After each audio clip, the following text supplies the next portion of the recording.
샬롬 김윤규 목사입니다. 오늘 우리들은 레위기 10장 8절에서 11절의 말씀을 근거해서 거룩에 관한 하나님의 가르침이라는 제목을 가지고 함께 하나님의 말씀을 생각해 보겠습니다. 나답과 아비후가 성전에서 다른 불로 하나님께 분향한 사건으로 인하여 그들은 죽음을 맞이하게 되었습니다. 그리고 나답과 아비후의 사건은 이스라엘 백성들에게 큰 충격으로 다가오고 있었습니다. 바로 며칠 전에 하나님께서는 아론과 그의 아들들의 대제사장 직분과 제사장 직분의 위임식을 거행하게 하셨고, 아론의 첫 번째 제사 가운데에서 하나님께서 불로 응답하셔서 하나님께서 아론의 대제사장 직분을 받아주셨고 아론의 제사도 받아주셨다는 증거를 보여주셨습니다.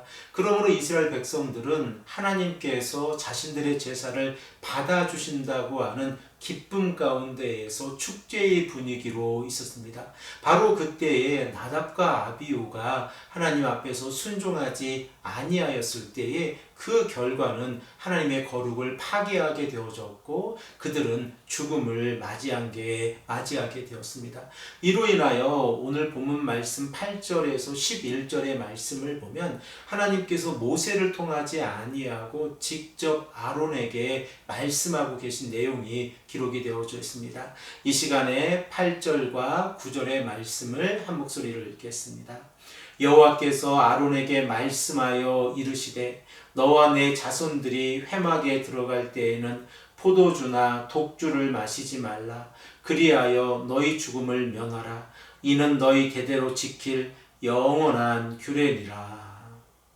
특별히 우리가 레위기 10장 8절의 말씀을 읽을 때에 하나님께서 모세를 통하여 아론에게 말씀하고 계신 것이 아니라 아론에게 직접 말씀하고 계시다는 사실을 깨닫게 되었습니다.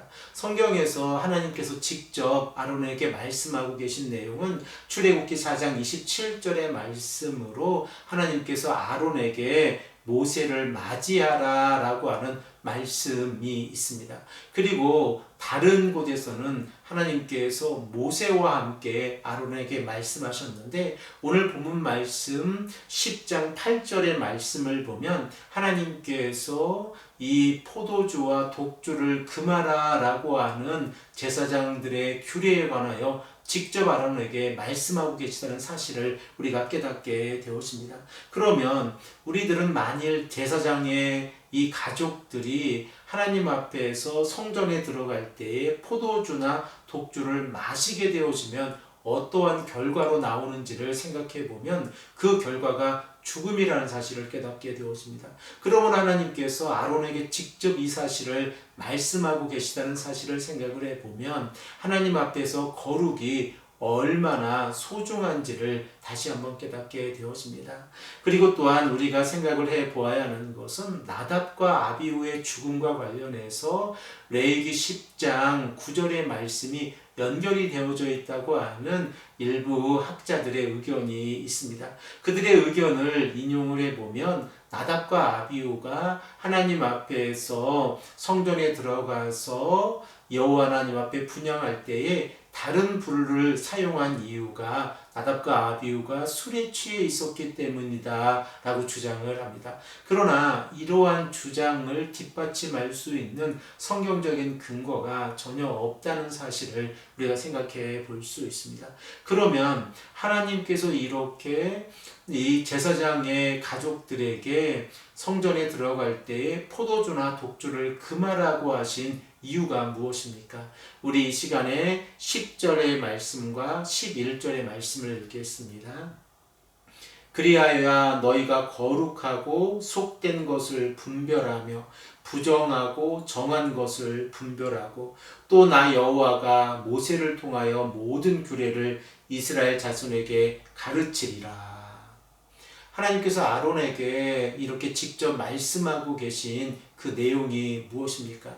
만일 제사장의 직분을 감당하고 있는 아론의 집안의 사람들이 포도주나 독주를 마시고 여호와 하나님께 나아갔을 때에 그들은 하나님 앞에서 거룩한 것이 무엇이고 그리고 속된 것이 무엇인가를 분별할 수 있는 이 이성적인 기준이 사라진다고 하는 사실입니다.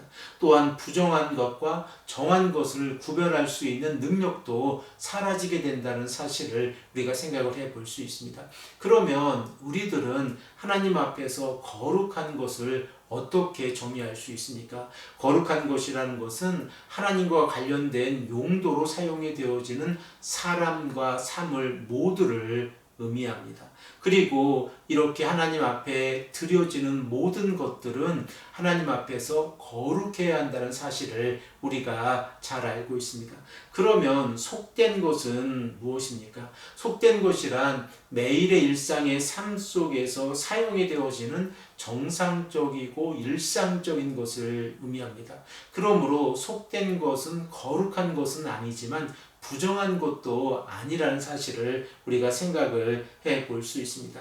그리고 부정한 것이란 이미 더럽혀진 상태에 있으므로 성소에 들어가거나 성소에서 사용할 수 없는 것을 의미합니다. 그러므로 부정한 이 어떠한 것이라도 정결의 이 규례를 지키지 아니하고서는 정한 것으로 인정을 받을 수가 없습니다. 예를 들어 보면 부정한 사람이 하나님 앞에서 성전에 들어가서 제사를 드리기 위해서는 하나님께서 말씀하신 정한 규례를 따라 자신의 몸을 정결하게 해야 한다는 사실입니다. 그리고 하나님께서는 아론에게 이러한 규정들을 백성들에게 알려 지키게 하라 라고 말씀하고 있습니다. 이 사실을 통하여 우리들은 하나님께서 아론뿐만 아니라 이스라엘 백성 전체가 하나님 앞에서 거룩하기를 원하고 계시고 하나님께서 말씀하고 계신 것처럼 거룩한 것과 속된 것을 일상의 삶 속에서 구분하고 부정한 것들과 정결한 것들을 하나님 앞에서 구분할 수 있는 기준을 가지고 살아가라 라고 우리가 이 말씀의 의미를 생각해 볼 수 있습니다. 사랑하는 성도 여러분, 우리들은 예수 그리스도의 십자가의 보혈과 부활의 사건을 통하여 우리의 죄가 용서함을 받았고 의롭게 되어진 하나님의 자녀들입니다.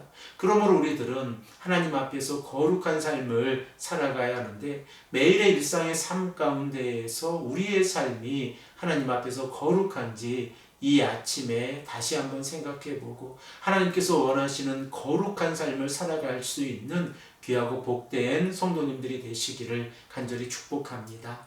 함께 기도드리겠습니다. 아버지 하나님 감사합니다. 오늘도 하나님께서 아론에게 말씀하신 내용을 통하여 하나님께서 원하시는 거룩이 얼마나 소중한지를 다시 한번 깨닫게 하시니 감사합니다. 아버지 하나님, 우리의 삶이 하나님 앞에서 거룩한 삶이 될 수 있도록 인도하여 주시옵소서. 감사드리며 사랑이 많으신 예수 그리스도의 이름으로 간절히 기도합니다. 아멘.